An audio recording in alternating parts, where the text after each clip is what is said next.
السلام عليكم متابعي قناة حول العالم. أعظم 5 خدع سحرية غامضة في العالم نكشفها لكم. إن السر وراء جميع الخدع السحرية هي أن الناس يؤمنون بالسحر ويحبون أن يتم خداعهم، في حين أن المنطق يخبرنا أنه من المستحيل شق امرأة إلى نصفين ثم إعادتها من جديد. على الرغم من ذلك نضحك كالأطفال ونصفق بحرارة للساحر. لا تغضب، فنحن في هذا الفيديو سنكشف لك بعض أسرار السحرة المشهورين على مستوى العالم. إليك 5 خدع سحرية نكشفها لك. أولا، المشي على الماء. إن المشي فوق سطح الماء يعتبر حلم أي ساحر، فحتى القرن الرابع والعشرين لم يعرف سوى شخص واحد كشفها. أما في عصرنا الحالي بمساعدة التكنولوجيا الحديثة تمكنا من تحقيقها. من أوائل السحرة الذين عرضوا هذه الخدعة على العالم هو ستيفن فراين المعروف بدينامو. في يوم مشمس قام هذا الساحر البريطاني بالمشي عبر نهر التايمز أمام منازل البرلمان، وسر هذه الخدعة في وجود منصة من الزجاج الشفاف مثبتة في ضفتي النهر. في الحقيقة لو قام دينامو بعرض خدعته في حمام سباحة به ماء شفاف لتمكنت من رؤية هذه المنصة بالعين المجردة. فكر في نهر التايمز فمياهه سوداء متسخة، لذلك عندما يمشي الساحر على سطحه لن تلاحظ شيئا.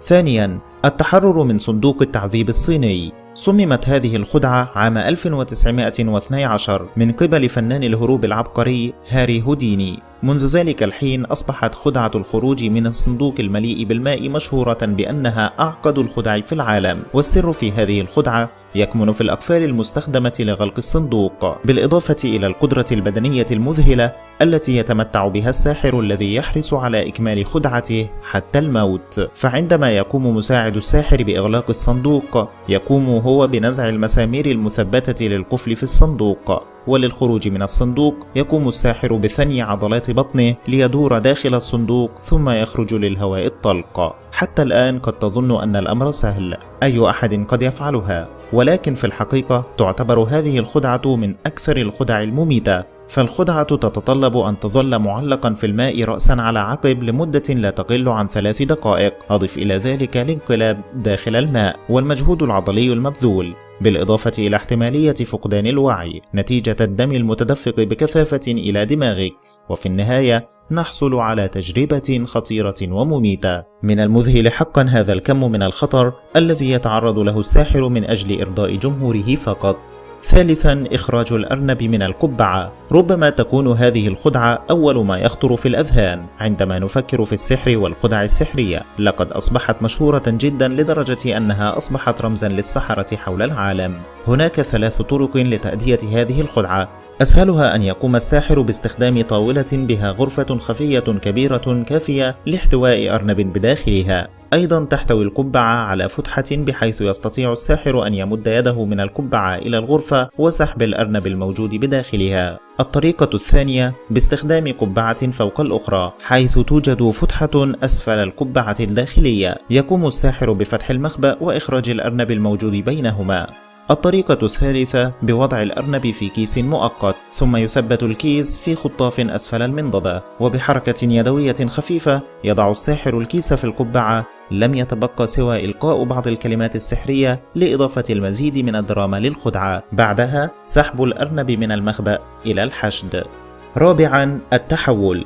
تم اختراع هذه الخدعة في القرن ال19 وقد جذبت اهتمام الناس، لذلك كل السحرة قاموا بتأديتها، منهم الساحر العظيم هوديني. كل منهم قام بها على طريقته الخاصة، ولكن أكثر طريقة مذهلة كانت على يد الزوجين جوناثان وشارلوت بندراغون اللذان وصلا بأدائهما حد الكمال، فقد قلص الزمن اللازم للتبديل إلى 22 ثانية فقط. في هذه الخدعة تقوم شارلوت بربط كيس بداخل زوجها، ثم تقوم بحبسه داخل صندوق مغلق. بعد ذلك تصعد أعلى الصندوق وترفع الستارة للحظات، وبلمحة بصر تختفي شارلوت ويظهر جوناثان ليأخذ كل منهما مكان الآخر. وعند فتح الصندوق نجد شارلوت داخل الكيس بدلا من زوجها. ما السر؟ في الواقع إن هذا الصندوق الذي يبدو صلبا ليس له ظهر، والكيس الذي وضع فيه الممثل الأول يحتوي على سوستة في أسفله لخروج سهل. وبالتالي يضمن لنفسه الخروج من الكيس والصندوق. بعد ذلك ينتظر حتى تنزل الستارة. أما شارلوت تجد الوقت الكافي لتدخل الصندوق وتغلق على نفسها الكيس. فهذه الخدعة تتطلب منها مهارة عالية وتوقيتا دقيقا. خامسا، التقاط الرصاصة.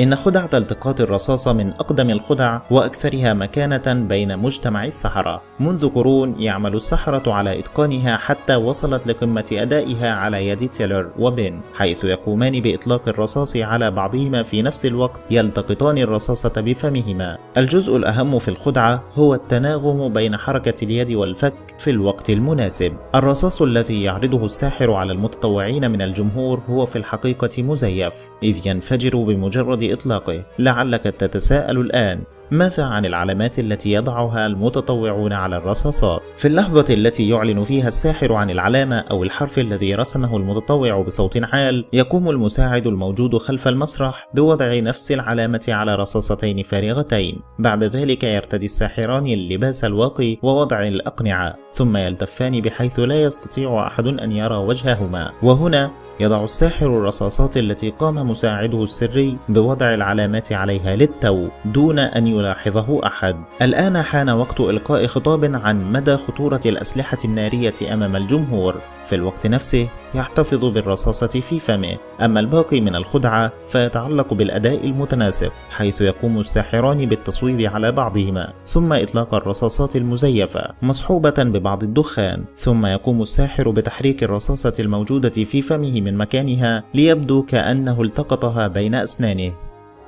الآن بعد أن تعلمت بعض أسرار الحيل السحرية، لا تلوم الساحر وتتهمه بالاحتيال، فتذكر أن كل هذا المجهود مبذول من الساحر بغرض إمتاع الجمهور وإقناعه بوجود السحر الذي لم يعد موجودا منه سوى القليل في حياتنا. شكرا لك على المشاهدة. من فضلك سجل إعجابك بالفيديو ولا تنسى المشاركة والاشتراك بالقناة.